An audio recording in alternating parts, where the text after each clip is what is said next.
So hello everyone, this is Ujjwal और इस video के अंदर हम बात करने वाले हैं electromagnetic induction of physics class 12 का जो चैप्टर है एमएसटीसीटी के पॉइंट ऑफ व्यू से हम इसके प्रीवियस ईयर क्वेश्चन इस वीडियो में करने वाले हैं।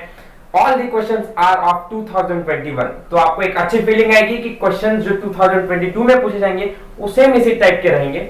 सो ध्यान से देखिए इस वीडियो को and let's start this video without wasting the further time.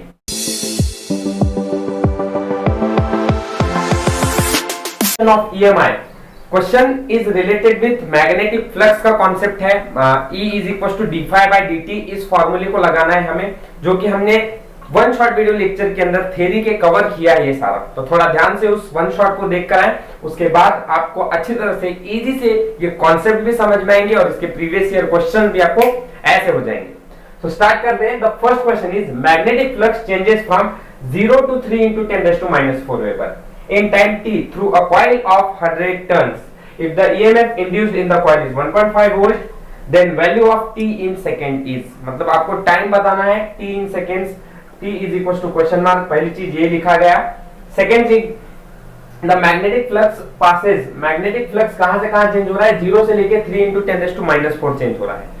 थोड़ा सा एक कॉन्सेप्ट समझते हैं कि ये सारी चीजें दी किस लिए गई है। ठीक है, तो मैग्नेटिक फ्लक्स d∅ से बोला जाएगा। चेंज कहां से हो रहा है, 0 से 3 into 10⁻⁴, मतलब ∅1 की वैल्यू 0 दी हुई है एंड ∅2 की वैल्यू दी हुई है 3 into 10⁻⁴ weber.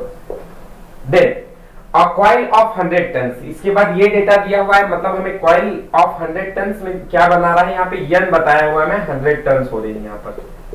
And finally EMF कितना इंड्यूस हो रहा है, the EMF is induced in the coil is 1.5, मतलब EMF को हम E से बताते हैं। अब मैंने थ्योरी में बताया था EMF, इस लेसन में EMF का मतलब क्या है, वोल्ट। ठीक है, इसलिए यूनिट भी आप देखेंगे तो वोल्ट में ही दिया हुआ है, E is equal to 1.5 volt. And finally मैंने बोला ये गिवन फाइंड क्या करना है, टाइम फाइंड करना है। तो जल्दी से फार्मूला रिवाइज करो। हमको मालूम है E मॉड में ले रहा हूं क्योंकि मुझे मालूम है नेगेटिव में रहता है, इसलिए d∅/dt सिंपल, ये फार्मूला है हमारे पास। एंड फार्मूले के हिसाब से देखा जाए तो ये पता है क्या, यस E मालूम है, n पता है, यस ये भी पता है। d∅/dt कहां से कहां चेंज हो रहा है, फाइनली टू इनिशियल। ठीक है, तो t आराम से मिल जाएगा। सो 1.5 ये वैल्यू दी हुई है, n की वैल्यू 100 दे के रखा हुआ है। ये चेंज हो रहा है ∅2 - ∅1 लिखता हूं यहाँ पे और डिवाइडेड बाय t करता हूं। सो 100 into ∅2 - ∅1 means 3 into 10⁻⁻⁴ minus 0 divided by t। That means अगर आप इसको सॉल्व करोगे तो कैलकुलेशन का पार्ट इधर चला, t इधर आ गया, तो 100 into 3 into 10⁻⁴ divided by 1.5। इस चीज को आप सिंप्लीफाई कीजिए, होप सो आंसर यही c आएगा, 0.02 सेकेंड्स। ठीक है, ठीक है, बात समझी, आसान था क्वेश्चन, कुछ नहीं था, ऐसे ही टाइप के क्वेश्चन है। मतलब क्या है, EMF लेसन बहुत आगे का है, बस आपको इसके फॉर्मूले और कॉन्सेप्ट्स थोड़े से हैं जो पूछे जाते हैं थ्योरी के, अगर वो क्लियर हो जाए ना तो इस लेसन में कुछ हार्ड नहीं है, हार्ड क्वेश्चंस बिल्कुल भी नहीं आते इस चैप्टर से। बस एक मिथ है कि हार्ड क्वेश्चंस है, EMI को थोड़ा आराम से समझोगे ना तो क्वेश्चंस और कॉन्सेप्ट्स और थ्योरी इसकी बहुत आसान है। सीईटी में सिर्फ इसके फॉर्मूला बेस्ड क्वेश्चंस पूछे जाते हैं। क्लियर।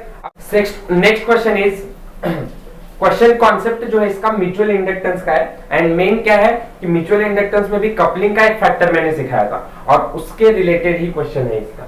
सो क्या दिया हुआ है, the mutual inductance of the coil is given as 3.6 henry, means m की वैल्यू आपको बताई हुई है 3.6 हेनरी दी है।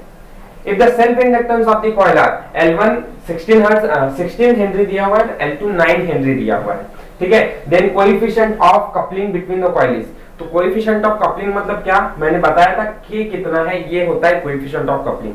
फार्मूला क्या है, m is equal to k into √L1 L2। ठीक है, अब बस ये मैंने पहले भी बोला था कि फार्मूला आता है तो सब चीज एकदम आसान है, कुछ ज्यादा डिफिकल्ट क्वेश्चन है नहीं इस लेसन से। हेनरी कितना है, म्यूचुअल इंडक्टेंस 3.6, k कितना है नहीं पता है, इनटू L1 कितना है 16 दिया हुआ है, L2 कितना है 9 दिया हुआ है। सो k √, this is 16 9 था 144, so 3.6 is equals to k into इसका अंडर रूट बाहर निकालेंगे स्क्वायर रूट से तो 12 हो जाएगा। 3.6 divided by 12 is equals to k। so अगर एक पॉइंट आगे लेंगे तो नीचे 0 बढ़ जाएगा, so I think answer 0.3 k आएगा। ठीक है, बट यहाँ पे अभी हम देखेंगे तो क्या बोला है, कोएफिशिएंट ऑफ कपलिंग 0.3 तो बोला हुआ है, लेकिन ये परसेंट में दिखा रहा है, मतलब क्या कि k की वैल्यू जो है k is equals to 0.3 into 100 करना पड़ेगा, that means we will got 30%. So option C is correct. So the third question is related with self inductance solenoid concept से। तो सोलेनॉइड के अंदर सेल्फ इंडक्टेंस कैसे काम आता है, क्या फॉर्मूला है, थ्योरी में बताएं, यहाँ पर थोड़ा सा देख लेते हैं। If the number of turns per unit length of a coil of a solenoid is double if self inductance is, तो पहले तो ये बात देखो कि पूछा कॉन्सेप्ट क्या है, सोलेनॉइड से पूछा है and related with self inductance, तो पहले फॉर्मूला क्या है सेल्फ इंडक्टेंस का सोलेनॉइड के लिए, तो L self inductance is equal to mu naught n square. अब यहाँ पे n स्क्वायर है, ये बात ध्यान में रखिए, क्योंकि ये n स्क्वायर हम जब सोलेनॉइड पढ़ रहे थे तो ओनली n रहता है, और यहाँ पे कैसे आता है तो मैंने थ्योरी में बताया है, ठीक है, and L into A, so this is the formula for self inductance of solenoid. तो अभी उन्होंने क्या बोला है, उन्होंने बोला है number of turns per unit length है वो क्या हो जा रहा है, सोलेनॉइड का डबल हो जा रहा है। मतलब क्या कि ये फैक्टर जो है इनके ऊपर डिपेंड नहीं कर रहा है, n square number of turns per unit length मतलब n स्क्वायर, अगर यही फैक्टर डबल हो जाता है तो सोलेनॉइड के ऊपर क्या फर्क पड़ता है, तो मतलब अगर इसको 2 टाइम्स कर दोगे तो it becomes 4n square. So therefore मैं बोल सकता हूं कि सेल्फ इंडक्टेंस सोलेनॉइड का कितना हो जाएगा, becomes 4 times, that is option A1 is correct. ठीक है, क्या सिंपल सवाल है, all are from CET 2021 questions. Next इसके बाद फोर्थ क्वेश्चन, प्राइमरी मतलब ट्रांसफार्मर से रिलेटेड क्वेश्चन है। अब थोड़ा ध्यान से, इसमें मैंने पहले ही बताया, ये चीज ध्यान में रहेगी तो पूरा ट्रांसफार्मर के क्वेश्चंस आराम से सॉल्व हो जाएंगे आपसे। डेटा क्या दिया हुआ है उसको सॉल्व कर लिखेंगे। फर्स्ट ऑफ ऑल क्वेश्चन पढ़ता हूं, the primary coil of a transformer has 100 turns.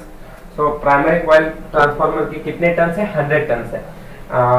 मतलब अब कॉइल है और ट्रांसफार्मर का बोला हुआ है और कितने n टर्न्स हम बताते हैं n से, सो इट इज 100, और प्राइमरी के टर्न्स है मतलब मैं np बोलता हूं, ठीक है। And it secondary coil has 200 turns, और उसके सेकेंडरी कॉइल्स को कितने टर्न्स है, 200, तो ns is equal to 200। Okay, यहां तक हो गई बात खत्म। उसके बाद the primary is connected to an AC supply of 120 volt, ठीक है, मतलब यहाँ पे प्राइमरी जो कनेक्टेड है वो एसी सप्लाई से वोल्ट कितने वोल्ट से, 120 वोल्टेज। अब हम जानते हैं कि अगर यहाँ पे हम EMI लेसन पढ़ रहे हैं तो इसके अंदर वोल्टेज बताया जाता है E से, और प्राइमरी वोल्टेज है मतलब EP इज इक्वल टू कितना है, 120 volt, and the current flowing in it is 10 ampere. तो यहाँ से स्टेटमेंट चालू है, और स्टेटमेंट ये डेटा बताते बताते यहाँ तक हमको बताता है, ये फर्स्ट स्टेटमेंट हो जाता है। तो हमें पता चला इससे कि करंट कितना है प्राइमरी के अंदर, current is 10 ampere. Okay, now the voltage and current in the secondary are, तो यहाँ पे हमें सेकेंडरी के अंदर वोल्टेज और करंट कितना है सेकेंडरी के अंदर, ये चीज हमें बतानी है। सो सिंपल है, मैंने अभी बताया, इस फॉर्मूले को अप्लाई करो और क्वेश्चन सॉल्व हो जाएगा।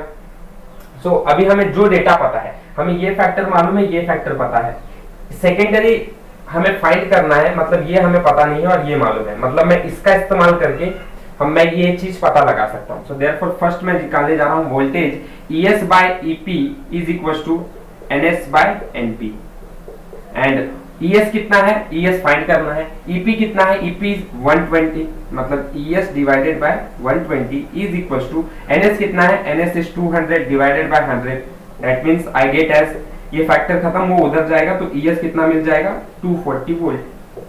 ओके, ऑप्शन कोई है क्या अकेला 240 वोल्ट का, दो ऑप्शंस है, तो अभी हमें करंट भी निकालना पड़ेगा। सेकेंड वन, करंट निकालने के लिए क्या किया जाएगा, अगेन मुझे ये दो फैक्टर पता है, इसमें प्राइमरी वाला मुझे मालूम है, सेकेंडरी वाला मुझे फाइंड करना है, तो मैं फॉर्मूला लिखूंगा NS by NP is equal to IP by IS। बस इसको ध्यान में रखिए कि उल्टा हो जाता है, ये ES EP NS NP था, ये IP IS है, लेकिन यहाँ पे NS और NP है, तो बस करंट में थोड़ा सा उल्टा हो जाता है, ये बात ध्यान में रखो। क्यों आया है, कैसा है, डेरिवेशन में समझ में आ जाएगा आपको, कराया मैंने थ्योरी में। सो NS कितना है, NS is 200 divided bye NP is 100, IP कितना है, IP फैक्टर हमें 10 देके रखा है, एंड IS फैक्टर फाइंड करना है। अगेन वही पार्ट कैंसिल हो जाएगा, ये इधर आ जाएगा, वो उधर आएगा, तो IS कितना मिल गया, 5 एम्पियर मिल गया। So therefore my option A1 is correct. तो देख रहे हो कितने इजी सवाल आ रहे हैं MST CET 2021, ऑलमोस्ट 4 क्वेश्चन कराए, चारों 2021 के थे, और सभी सिर्फ फार्मूला बेस्ड कॉन्सेप्ट्स पे ही आ रहे हैं सवाल, ठीक है। नेक्स्ट बढ़ेंगे अपने, बहुत ही इजी सवाल है। In transformer the turn ratio of secondary to primary is 5.3, ठीक है, टर्न रेशियो दिया हुआ है। उसके बाद बोला है a primary of EMF is a battery of EMF is 6 volt is connected across the primary. So यहाँ पे बैटरी जो है ईएमएफ की उस 6 वोल्ट की प्राइमरी में कनेक्टेड है, तो उन्होंने बोला है तो वोल्टेज अक्रॉस सेकेंडरी कितना होगा। तो अगर प्राइमरी में वोल्टेज 6 वोल्टेज है, अब अगर एक बात देखा जाए, हम एक कॉन्सेप्ट जानते हैं ट्रांसफार्मर के अंदर होता क्या है, since a constant voltage applied across primary के अंदर हमने कांस्टेंट वोल्टेज 6 का दिया हुआ है क्योंकि चेंज तो हो रहा नहीं है ये। सो प्राइमरी वोल्टेज के अंदर कांस्टेंट 6 वोल्टेज दे के ही रखा हुआ है। सो अगर ऐसा काम हो रहा है तो सेकेंडरी के अंदर प्राइमरी की वजह से कोई वोल्टेज जनरेट नहीं होगा, और अगर वोल्टेज जनरेट नहीं होगा तो करंट भी उसके अंदर फ्लो नहीं होगा। So no current will flow in secondary, सीधी बात, आंसर खत्म, डी आंसर आएगा। करंट ही फ्लो नहीं हो रहा है तो वोल्टेज कहां से जनरेट होना चाहिए। क्लियर? सो होप सो ये भी क्वेश्चन बहुत आसान था सीईटी के बेसिक्स के हिसाब से। मैंने कंसेप्ट ये जो थोड़ा और आपको जानना है तो करंट, इलेक्ट्रिसिटी, इलेक्ट्रोस्टैटिक इसमें क्लियर कराया है, ठीक है।